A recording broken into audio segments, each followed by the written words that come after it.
You voted for it. Longtime viewer and commenter Ugly Weirdo had asked me to cover it. Today we begin our journey into the first edition Pathfinder Summoner.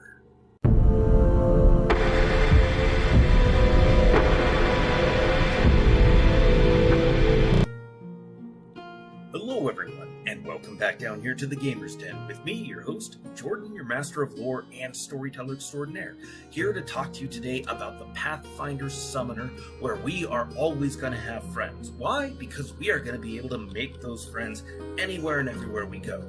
Now, I hopefully have resolved all my audio issues with this handy little device here, so we'll see how everything plays out. Fingers crossed, this is my fourth time trying. So we are going to begin today by talking about not only the race, the stats, and traits, but also throwing in skills.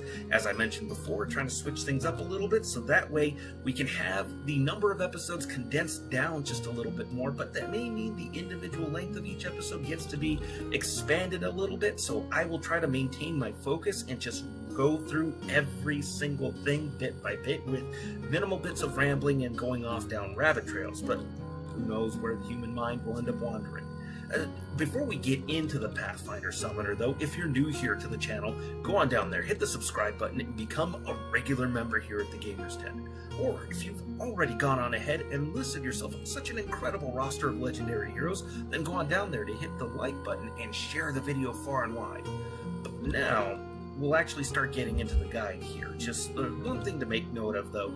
This guide is just meant to be a good introduction into the class overall, figuring out how things work, where things kind of synergize and stack together really nicely, and building an effective build, but not putting together something that is just broken and abusive and just really becomes overpowered quickly. Now, spellcasting classes can fall into that category kind of quick, but we're still looking to build something that's effective, that's going to be generally fun. But if you have an idea for a character, if you just have this image that you want to mold your character to, then go with that. Even if it's not the most number crunchy, nitty gritty, down to the most last finest detail to make them over the top powerful, go with what's going to be fun for you. Do that instead. Or, if that is the kind of thing you have fun with, then hey, more power to you.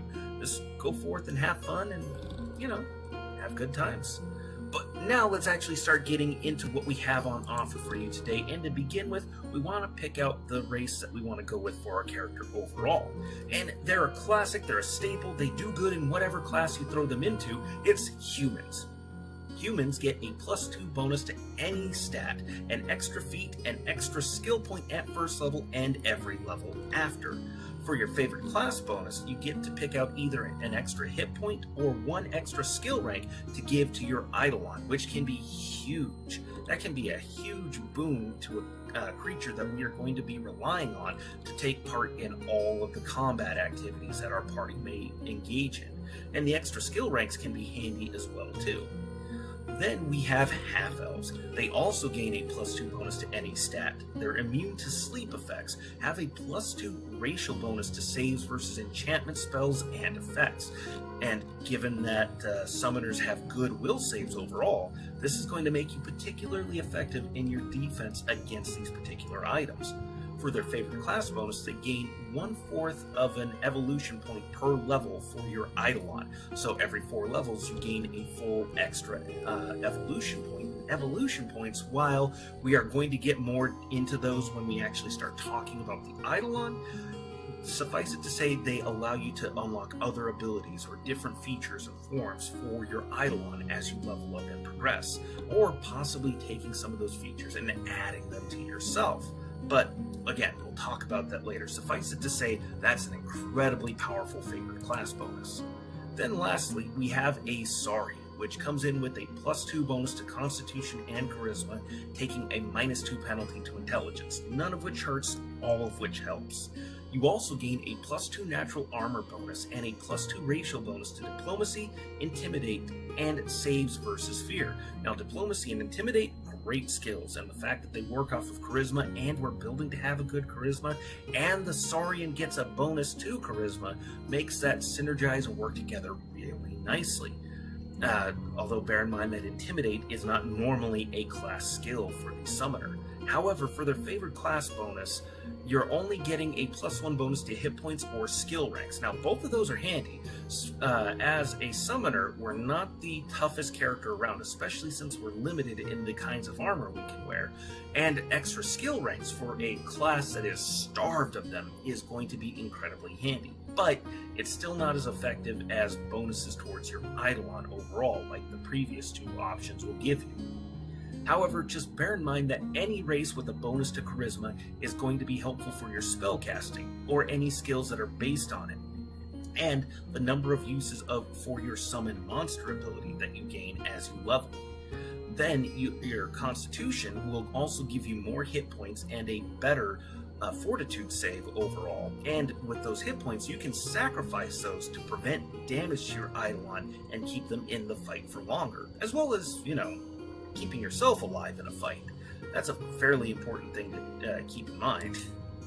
But then, going on from there, we have the actual stats that you want to build on. Now, this is the array that you see in front of you here, but this assumes that you have a 25-point buy for your stats. If you're using fewer points, or you're rolling for them, then follow this priority order, which starts off with Charisma. Charisma we want at a 16. On a lot of other classes, I might consider trying to push it higher, but you're not a full spellcasting class, and not only that, but your spell list doesn't have a whole lot of save DCs available to them. So you don't really need to worry as much about making sure our save DCs are really, really high all the time, and a 16 will be more than able to suffice for us. Then we want to have a constitution score of 16, just again for more aforementioned hit points and a better fortitude save, which is a weak point for the summoner overall. Then we go to dexterity, which we have at a 14, and dexterity is just a prime stat all the way around. Really, you could argue that it's kind of a toss-up between constitution and dexterity, because dexterity affects your armor class, your touch armor class, your initiative, several of your skills, your reflex saves, which are another weak point for the summoner. All of those things are going to be great for you to just have boosted as much as possible, but again, with the summoner, I think we can pretty comfortably get by with a 14.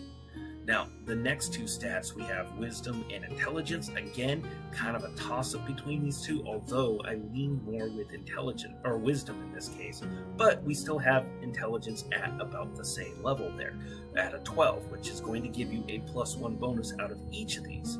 I don't really like tanking either of these super hard unless I have an idea in mind for roleplay purposes, because a lower intelligence affects the number of skill points that you get, and wisdom, well, that affects your will saves, a number of skills, and fairly important skills at that, like perception.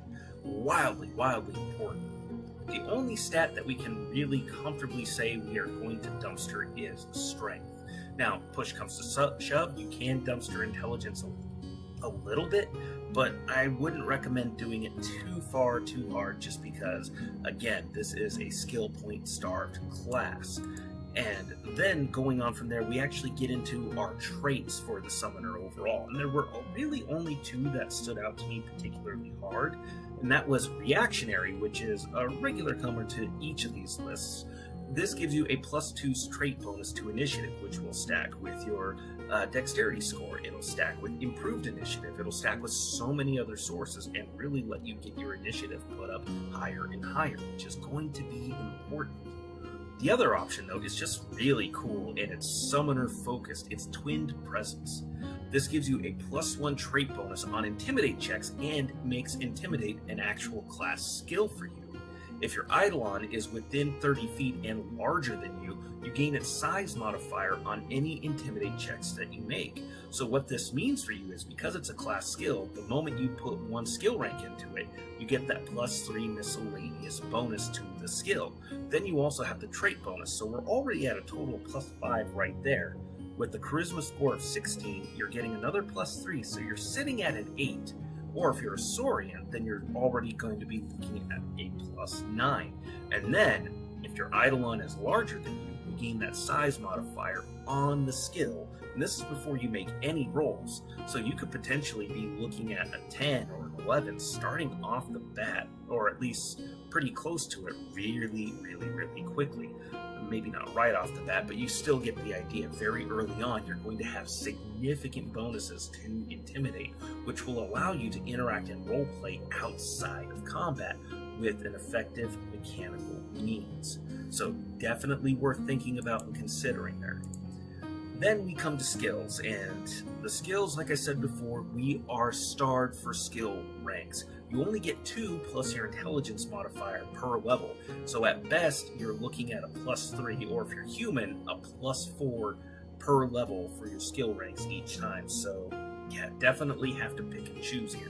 So to start with, we have Craft, which works from your intelligence. There's so many options to choose from. This can be a really fun and interesting set of skills to start playing around with, and we're taking none of them. We just don't have the skill ranks to invest anywhere else. Again, unless you're role-playing, in which case, disregard that statement. Then we have the Fly skill, working off of our dexterity score. This affects flying maneuvers, maneuverability, stuff like that, any checks that you might have to make, so it can be incredibly important, but it's not likely to become important until about level 7, 8-ish. Definitely by level 11, you're going to want to start really putting points into this. But still, you have a good dexterity score. It's a class skill, so you are going to get a pretty good bonus out of this overall. Then we go on to Handle Animal, which works from Charisma, which is a great stat for us. However, Eidolons and Summons don't learn tricks, and because you have an Eidolon, you don't really have to worry about getting a mount. So, you're not going to be worried about that too much. You can comfortably skip this skill. However, you have access to all of the knowledge skills, which work from intelligence, but because you have access to all of them, it can be hard to decide which ones you're really wanting to invest in. I would recommend looking at Arcana, Planes, and Religion, possibly Knowledge Nature depending on the campaign. Those are going to be pretty important overall. Getting at least a +3 miscellaneous bonus to them is going to be good for you.